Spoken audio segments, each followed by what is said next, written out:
ரவா உப்புமா செய்கிறது எவ்வளோ சிம்பிள்னு கல்யாணத்துக்கு முன்னாடி வரைக்கும் தெரியாது. அதே மாதிரி ஒரு ரவா உப்புமாவில் எவ்வளோ டிஃப்ரெண்ட் இருக்குமான்றதும் கல்யாணத்துக்கு அப்புறம் தான் தெரிஞ்சது.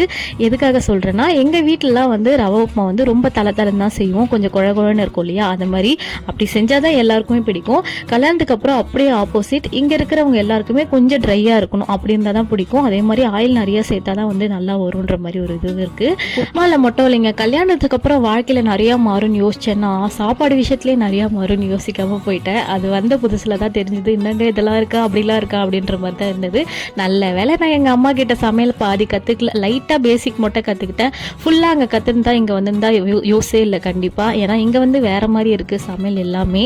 ஸோ இங்கே வந்து கற்றுக்கிட்டதில் ஒரு அட்வான்டேஜ் மாதிரி தான் இருந்தது. எனக்கு மட்டும்தான் இப்படி ஃபீல் ஆனதா இல்லை உங்களுக்கும் இப்படி தானான்றதை மறக்காமல் சொல்லிட்டு போங்க. அன்னைக்கு வந்து கொஞ்சம் தலை தான் செஞ்சேன் எங்கள் ஜூனியருக்காக. அவருக்கும் வந்து உப்புமா பிடிக்கும், அதே மாதிரி தலை இருந்தால் பிடிக்கும். அதனால் எஸ்கேப்பு.